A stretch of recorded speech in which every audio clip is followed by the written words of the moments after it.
selanjutnya, insyaallah kita akan lanjutkan bagaimana cara membedakan antara isim, fi'il, dan huruf, dan sekaligus kita akan coba menambah materi mengenai i'rab, bab i'rab.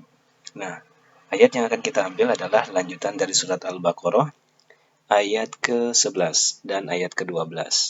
Ayat ke-11 bunyinya, wa idza qila lahum la tufsidu fil ardi qalu innama nahnu muslihun. Kemudian ayat ke-12-nya, ala innahum humul mufsiduna walakin la yash'urun. Baik, kita terjemahkan kata per kata dahulu.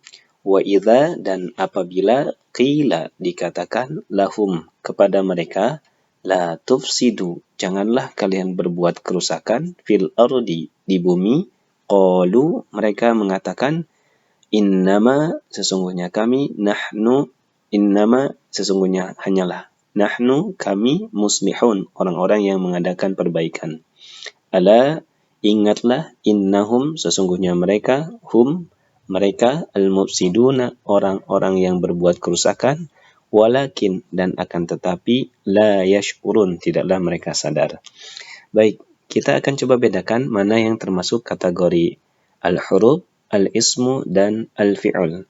Dan insyaallah kita akan tambahkan sedikit mengenai isim marfu, mansub, ataupun majrur. Dan untuk huruf semuanya dalam keadaan mabniun. Oke, kita lihat yang pertama adalah waw. Waw-nya di sini adalah al-huruf mabniun. Nah, ini waw dia di awal. waw istinaf. Kemudian idza di sini termasuk zorfuz zaman. Nah, semua zorob itu mabniun juga. Jadi huruf dan zorob itu mabniun. Kemudian qila tadi terjemahannya adalah dikatakan. Berarti ini al-fi'lu. Fi'lunya adalah fi'il madhi. Nah, tapi ini fi'il madhi yang menunjukkan kategori fi'il majhul. Artinya kata kerja yang menunjukkan pasif. Kata kerja pasif. Nah, selanjutnya lahum ada dua kata. La itu termasuk al-huruf. Dia mabniun. Nama jenisnya adalah harfu jarin atau huruf jar. Huruf yang sifatnya mengkhafatkan atau memajrurkan isim. Sehingga hum di sini ini kategorinya dia termasuk isim. Nah, isimnya isim domir. Domirnya domir muttasil. Dia mabniun. Kemudian setiap domir biasanya fi mahalli, menempati tempat. Dikarenakan hum ini diawali oleh harfu jar yaitu la, maka hum di sini bisa kita tambahkan fi mahalli jarin majrurun. Jadi dia menempati tempat dalam majrur. Kemudian la di sini tadi terjemahannya janganlah. Berarti di sini adalah la nahi. La nahi adalah la yang menunjukkan larangan. Janganlah. Nah, berarti dia mabniun. Al-huruf mabniun. Kemudian tufsidu. Nah, karena di sini diawali oleh la nahi, maka lafaz tufsidu ini termasuk kata kerja atau fi'il. Namanya fi'il mudhari. Nah, kemudian di sini ada tufsidu, la tufsidu. Ciri dari fi'il mudhari salah satunya adalah dia bisa diawali oleh la nahi. Nah, ini contohnya. Ada huruf la yang menunjukkan bahwa tufsidu ini merupakan lafaz fi'il mudhari. Yang kedua, tufsidu di sini ini diawali oleh huruf mudhara'ah yaitu ta.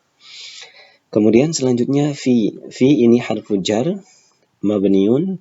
Sehingga lafaz al-ardi ini termasuk kategori al-ismu. Kenapa demikian? Karena pertama diawali oleh harfu jar yaitu fi, yang kedua dia memiliki alif lam, yang ketiga dia khafad. Walaupun sebetulnya tanda khafad di sini dikarenakan ada harfu jar. Jadi al-ardi ini termasuk isim majrur. Nah, al-ardi isim majrurun. Kemudian qalu, terjemahannya tadi mereka berkata. Berarti ini kata kerja. Al-fi'il. Nah, fi'ilnya adalah fi'il madhi, kata kerja yang menunjukkan waktu lampau. Nah, kemudian selanjutnya innama. Innama di sini ada dua kata sebetulnya. Awalnya adalah inna dan yang kedua adalah ma. Tetapi inna di sini akhirnya dinonaktifkan fungsinya. Karena fungsinya inna kan dia tansibul isma wa tarfa'ul khabar, menasabkan isim dan mengkhabarkan merofakan khobar. Tansibul isma, menasabkan isim, wa tarfa'ul khobar, dan merofakan khobar. tapi fungsi inna ini dinonaktifkan oleh ma. Sehingga dalam kata innama fungsinya inna jadi hilang. Nah, innanya sendiri itu termasuk kategori al-huruf. Dia mabniun. Kemudian nahnu di sini adalah domir. Domirnya sebetulnya domir munfasil. Nah, setiap domir biasanya fi mahalli. Nah, kedudukannya di sini nahnu adalah mabniun. Kemudian muslihun di sini ini termasuk kategori isim. Nah, ini termasuk kategori isim jam'ul mudzakkar salim. Nah, dia keadaannya marfu'. Nah, kalau yang tadi nahnu di situ dia mabni, kalau muslihun di sini dia marfu'. Tapi kata nahnu tadi fi mahalli sebetulnya, fi mahalli raf'in. Nah, kata muslihun di sini dia marfu'un. Marfu'unnya tapi bukan dengan dhammah, tapi marfu'unnya adalah dengan al-waw, dikarenakan dia termasuk kategori jam'u mudzakkaris salim. Nah, selanjutnya ada ala. Ala di sini termasuk kategori huruf. Nah, ini sebetulnya huruf yang menunjukkan tanbih, peringatan. Makanya tadi artinya ingatlah. Kemudian innahum, ada dua kata, inna dan hum. Inna di sini kategorinya adalah al-huruf, namanya huruf taukid, dia mabniun. Hum di sini kategorinya domir muttasil, tapi dia termasuk atau kena kaidah dari inna, sehingga hum di sini sebetulnya fi mahalli nasbin, dia sebagai isim inna. Tapi sementara kita ambil hum isim domir mabniun. Kemudian hum yang kedua, hum di sini adalah dia domir munfasil. Domir munfasil karena dia tidak tersambung. Ini termasuk mabniun juga berarti. Al-mufsiduna kedudukannya sebagai al-isim. Nah, tandanya adalah dia ada alif lam dan dia termasuk kategori jam'ul mudzakkaris salim. Nah, berarti keadaannya marfu'nya dengan waw karena termasuk kategori jam'ul mudzakkaris salim.